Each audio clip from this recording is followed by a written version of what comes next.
যে কোনো সম্পর্ক তৈরি করার আগে একটা উদ্দেশ্য থাকা উচিত এবং সেই উদ্দেশ্যটা সৎ উদ্দেশ্য হওয়া উচিত।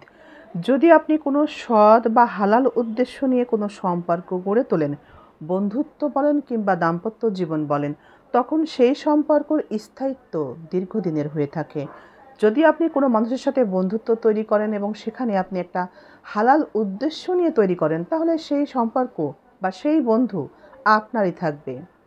তবে একটা কথা আছে, বন্ধু শুধুমাত্র আপনারই হবে তখন যখন সেই বন্ধুর আর কোনো বন্ধু থাকবে না। যখন একটা মানুষের অনেক বন্ধু থাকে, তখন এই ক্ষেত্রে আপনাকে মেনে নেওয়া উচিত হয়তোবা আপনি তার বন্ধু কিন্তু সে আপনার বন্ধু না।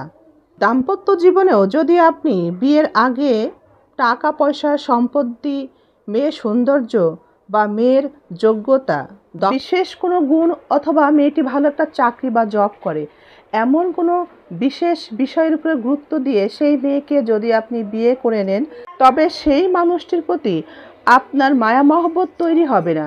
যদি দীর্ঘদিনে সেটা সম্ভব হয়, তবে সেটা খুব দ্রুত আবার কেটেও যাবে। কারণ কোনো উদ্দেশ্যকে কেন্দ্র করে বিয়ে করলে সেখানে মায়া মহব্বত তৈরি হয় না, সেই উদ্দেশ্যকে আপনি ভালোবেসেছেন।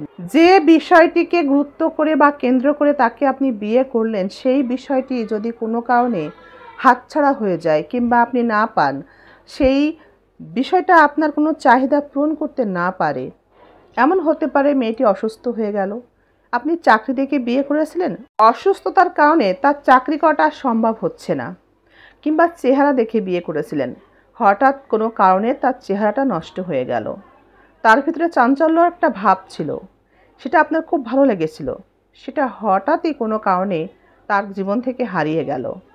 এভাবে বিভিন্ন কারণে যদি আমরা আমাদের জীবনের পছন্দের বিষয়গুলো হারিয়ে ফেলি, তাহলে মানুষটার উপর আপনার ভালো লাগাটাও হারিয়ে যাবে। কারণ মানুষটাকে আপনি ভালোবাসেননি, ভালোবেসেছেন তার বিশেষ গুণগুলোকে। তাই এই মানুষটাকে এখন আপনার কাছে খুবই বিরক্তিকর মনে হবে, কারণ তার ভিতরে সেই গুণগুলো আর নাই যেটা আপনার খুব ভালো লাগতো।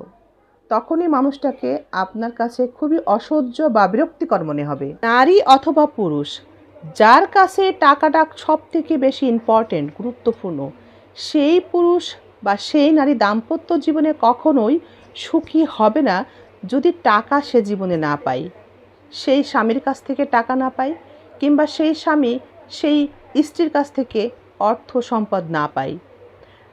যে নারী পুরুষ তাই টাকাকে ভালোবাসে, তার সাথে দাম্পত্য জীবনে জড়ালে দাম্পত্য জীবন কখনোই সুখের হবে না।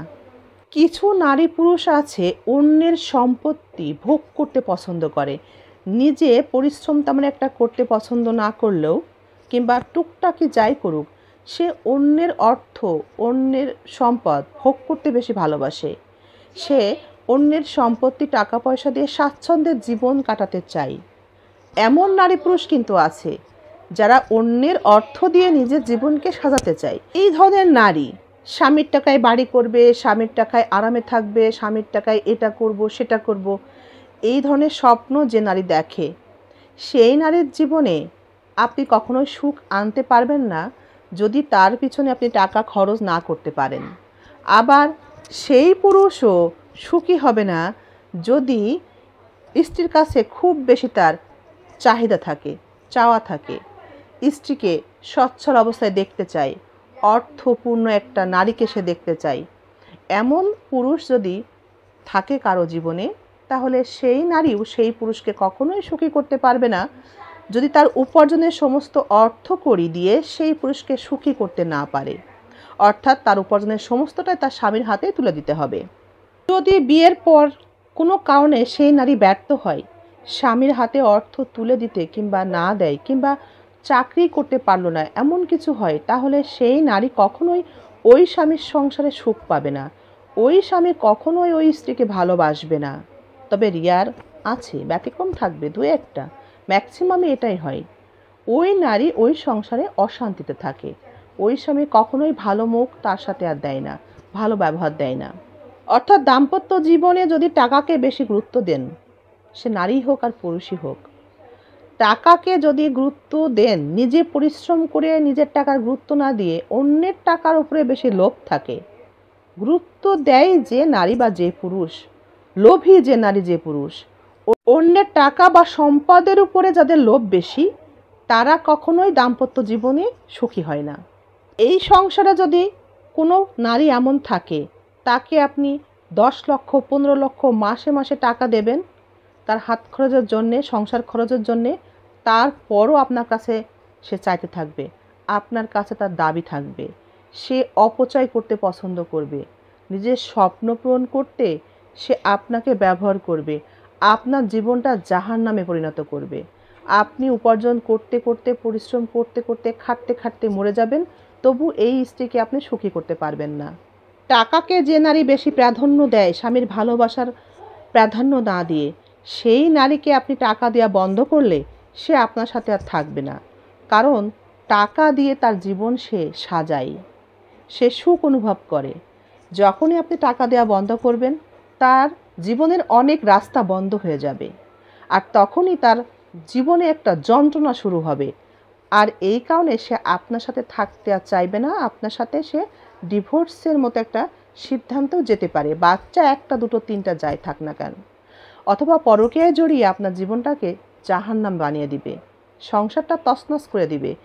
এই ধরনের নারী থেকে তাই সাবধান, যারা লোভী এবং টাকাকে বেশি ভালোবাসে, প্রাধান্য দেয়, আপনার ভালোবাসাকে না।